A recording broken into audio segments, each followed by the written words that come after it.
A madrugada do dia 5 de agosto de 2022 marcou o fim de uma era no humor, na televisão e na cultura brasileira. Morreu, aos 84 anos, o apresentador, humorista, escritor, ator e diretor Jô Soares, um dos nomes mais brilhantes e influentes da comunicação no país.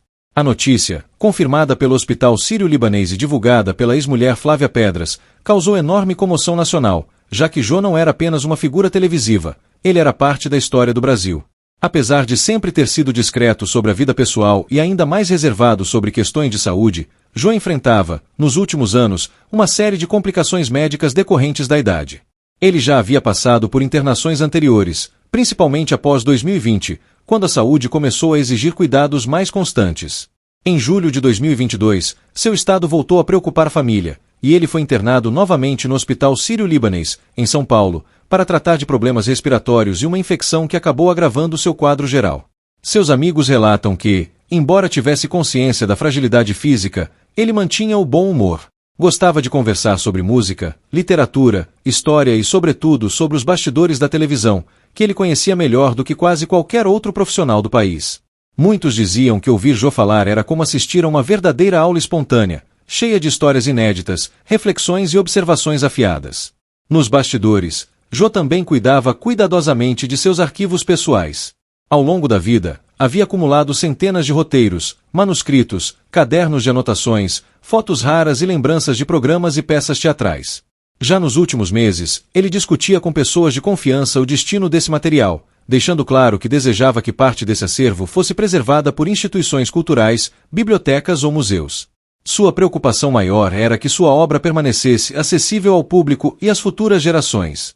Falando de sua vida pessoal, amigos próximos revelaram que, apesar de ser uma figura pública, Jô era extremamente reservado sobre sentimentos.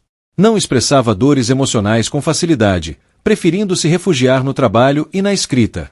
No entanto, quem convivia com ele sabia que era um homem sensível, que valorizava laços afetivos e que carregava consigo uma nostalgia constante da época em que a televisão vivia seus anos de ouro.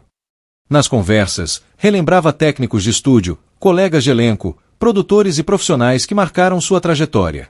Jô permaneceu internado por cerca de 2 semanas. Ele estava consciente, mas enfraquecido. Os médicos tentaram estabilizar seu organismo, que já não respondia como antes. A equipe hospitalar e os familiares mantiveram total sigilo, respeitando o desejo do próprio apresentador, que sempre evitou exposição em momentos delicados. Por isso, para o público, a internação foi praticamente uma surpresa quando seu falecimento veio à tona. Durante os últimos dias, Jô alternava momentos de estabilidade com episódios de piora, principalmente devido a problemas respiratórios que se agravaram com a infecção. Aos 84 anos, o corpo já não tinha a mesma força para reagir. Por volta das 2h30 da madrugada, Jô sofreu uma parada cardiorrespiratória. As tentativas de reanimação não tiveram sucesso, e o hospital declarou o óbito logo em seguida. A morte de Jô Soares não teve relação com Covid-19, como alguns chegaram a especular nas redes sociais. Ele estava debilitado por uma combinação de problemas clínicos ligados à idade e às infecções que enfrentava. A família optou por não divulgar a causa exata, mas confirmou que não se tratava da doença que marcou os anos anteriores. Poucas horas depois, a ex-mulher Flávia Pedras, que sempre manteve um laço afetivo com Jô, fez um post emocionado anunciando a morte. Ela disse: "Obrigada pelos risos de todos os dias. Obrigada pela vida em minha vida." A mensagem percorreu o país e rapidamente se espalhou, sendo reproduzida por veículos de comunicação e milhões de pessoas. A notícia pegou o público de surpresa e causou uma onda de homenagens imediatas. Artistas, apresentadores, jornalistas, escritores e políticos se manifestaram. Afinal, Jô Soares não era apenas um humorista. Ele era um cronista do país, um observador inteligente, alguém que atravessou gerações, estilos e transformações da televisão brasileira. Também chamou atenção o pedido da família para que o velório fosse restrito, algo que sempre foi vontade do próprio Jô. Ele não queria cerimônias públicas, não desejava multidões, câmeras, flashes ou discursos. A despedida ocorreu de maneira íntima, apenas com familiares e amigos mais próximos. Isso fez com que muitos fãs se despedissem dele simbolicamente, através de mensagens, vídeos antigos, depoimentos e lembranças compartilhadas nas redes sociais. A perda de Jô Soares reacendeu a memória de uma carreira extraordinária. Ele foi um dos maiores humoristas da TV brasileira nos anos 60, 70 e 80, criando personagens eternizados, como Capitão Gay, Vavás, É da Galera, Reizinho, entre tantos outros. Além disso, brilhou como escritor, dramaturgo, diretor e, claro, como apresentador do icônico programa do Jô, onde entrevistou mais de 15 mil pessoas ao longo de quase 2 décadas. Sua refinada inteligência, ironia leve e capacidade única de conduzir entrevistas fizeram dele um dos maiores comunicadores do país. Para muitos, Jô foi o entrevistador mais completo que o Brasil já teve. Seu humor inteligente e seu domínio de vários idiomas mostravam a genialidade de um artista muito além do comum. Para a televisão brasileira, sua morte representa o fim de um capítulo inteiro. Jô viveu praticamente todas as fases da TV. Começou na era preto e branco, participou do surgimento de novos formatos, brilhou quando o humor dominava as noites, reinventou-se como apresentador e se manteve atual até o último dia em que esteve no ar. A perda de seu único filho, Rafael, em 2014, marcou profundamente os últimos anos de sua vida. Quem conviveu com Jô conta que ele carregava essa dor silenciosamente, mas que, de certa forma, isso fez se afastar um pouco da televisão e aparecer apenas em projetos especiais. Mesmo assim, continuava escrevendo, lendo e produzindo ideias, porque sua mente jamais descansava. Com sua morte, várias discussões se abriram sobre a importância de preservar não apenas sua memória, mas também o impacto de seu trabalho na formação da televisão brasileira. Críticos e estudiosos de comunicação passaram a revisitar entrevistas antigas, destacando seu estilo único. Ele ouvia mais do que falava, evitava constranger o convidado e sabia transformar qualquer conversa em algo leve, profundo ou divertido. Essa habilidade se tornou referência acadêmica, sendo usada em cursos de jornalismo, teatro e comunicação social. No setor artístico, a morte de Jô provocou uma reflexão sobre o vazio deixado por mestres que conviveram com todas as eras da TV.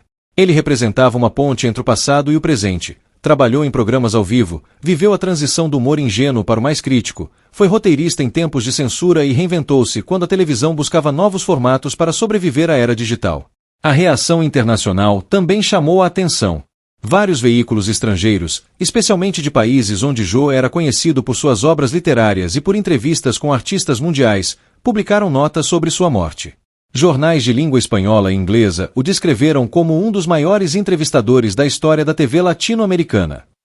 Falando de sua vida pessoal, amigos próximos revelaram que, apesar de ser uma figura pública, Jô era extremamente reservado sobre sentimentos. Não expressava dores emocionais com facilidade, preferindo se refugiar no trabalho e na escrita. No entanto, quem convivia com ele sabia que era um homem sensível, que valorizava laços afetivos e que carregava consigo uma nostalgia constante da época em que a televisão vivia seus anos de ouro.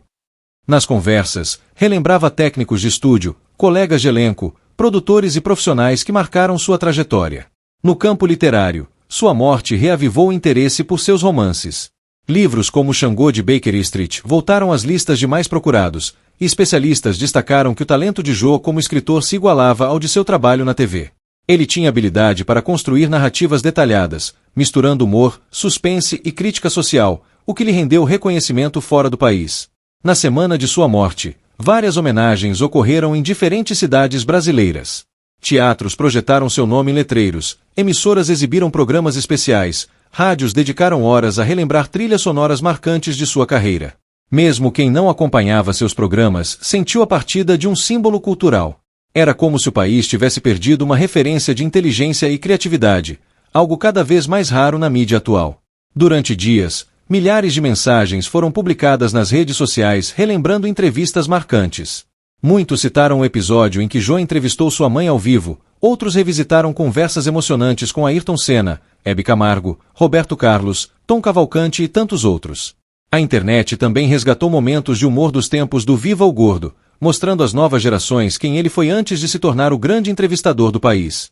O impacto de sua morte também estimulou debates sobre a renovação da cultura brasileira. Muitos perguntaram, quem ocupará o lugar deixado por Jô? Mas a conclusão geral foi a de que ele não tinha substituto possível. Seu estilo, sua formação intelectual, sua capacidade de unir humor e profundidade eram totalmente pessoais. Era um artista impossível de comparar. Mesmo após sua partida, seu nome continua presente em discussões sobre mídia, cultura, humor e jornalismo. Professores e educadores passaram a incluir seus programas como material de estudo. Pesquisadores revisitam seu acervo em busca de compreender como ele influenciou a comunicação brasileira ao longo de mais de 6 décadas. A morte de Jô Soares não encerrou sua história, apenas abriu uma nova fase, em que o Brasil tenta compreender a dimensão real de tudo o que ele deixou. Se inscreva no canal, deixe seu like e compartilhe este vídeo para que mais pessoas conheçam e preservem a história de Jô Soares.